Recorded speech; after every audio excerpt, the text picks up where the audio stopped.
Hello বন্ধুরা, সবাই কেমন আছো? আশা করি তোমরা অনেক অনেক ভালো আছো। আমার এই মিনি ব্লগটায় সবাইকে স্বাগতম।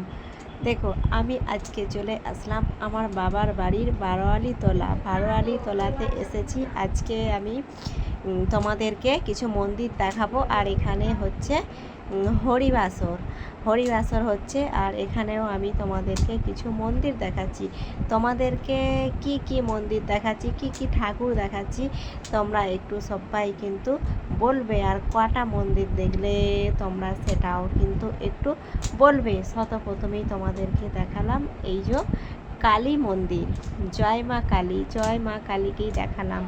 আর জয় মা কালীর পাশেই কিন্তু আছে এই যে মা মনসা, শীতলা মনসা আছে। তোমাদেরকে আমি ঠিকঠাকভাবে ঠাকুরগুলোকে দেখাতে পারছি না, কারণ মন্দিরে তো অনেক লোক বসে আছে। এখানে যেহেতু বারালির ভোগ গান হচ্ছে, সেই জন্য এখানেতে মন্দিরে তো অনেক লোক বসে আছে। আমি তোমাদেরকে উঠে ভেতরে ঠাকুরগুলোকে ভালোভাবে দেখাতে পারছি না। তোমাদেরকে আমি বাইরে থেকে ঠাকুরগুলোকে দেখাচ্ছি।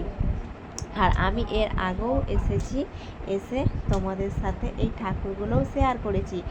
আর এইটা হলো মা ষষ্ঠী ঠাকুর। মন্দিরের ভেতরেতে কিন্তু কোনো আলো নেই, সেই জন্য ঠাকুরগুলোকে অন্ধকার দেখাচ্ছে। ঠাকুর ঘরটাও অন্ধকার, আর ঠাকুরগুলোকেও ততটা ভালোভাবে বুঝতে পারা যায় না। তবুও তোমাদেরকে আমি দেখাচ্ছি। আর এটা হলো শিব মন্দির, জয় বাবা ভোলানাথ। এটা হলো শিব মন্দির। আর এই যে এখানেতে তার এই মন্দিরের পাশেই কিন্তু আছে হরি মন্দির। এই হরি বাসরেতেই কিন্তু আজকে ভোগ গান হচ্ছে। এটা হয়েছে কিছুদিন আগে, আমি ভয়েসটা দিচ্ছি আজকে ভয়েসটা দিচ্ছি, হয়েছে দুদিন আগে।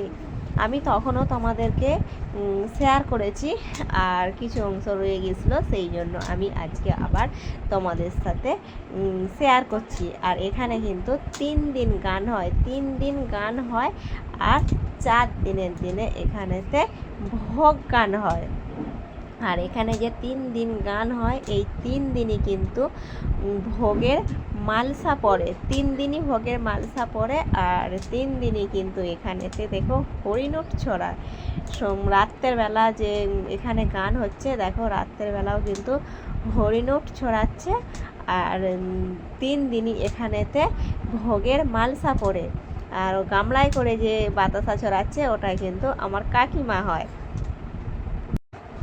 আজকে যে তোমাদেরকে আমি হরিবাসরটা দেখাচ্ছি, এটা কিন্তু লাস্টের দিনে আমি হরিবাসরটা দেখাচ্ছি। আর লাস্টের দিনেই কিন্তু রাসলীলা হয়। এটাই কিন্তু আমার কাকিমা বাতাসা হরিণুট ছড়াচ্ছে। প্রতিদিনই এখানে হরিণুট ছড়ানো হয়। আর লাস্ট দিনেই কিন্তু রাসলীলা হয়। রাসলীলাটা আমি তোমাদেরকে দেখাতে পারবো না।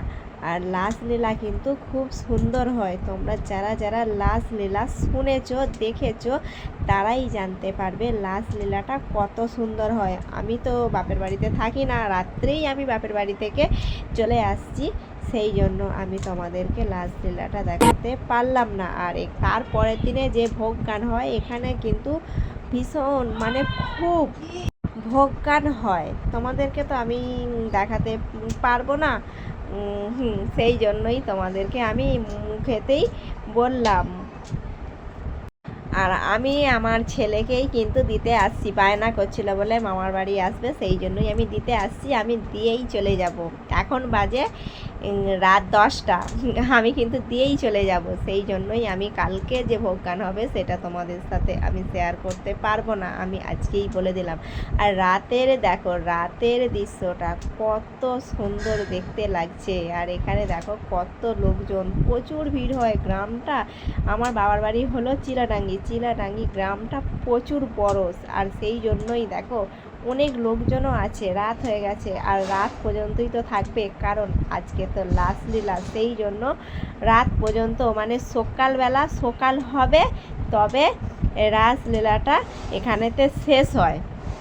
সেই জন্য একটা লোকও কিন্তু এখান থেকে ওঠে না, প্রত্যেকটা লোক থাকে ওই রাসলীলা দেখার জন্য। আমার ভিডিওটা কেমন লাগলো তোমরা একটু সবাই প্লিজ বলবে।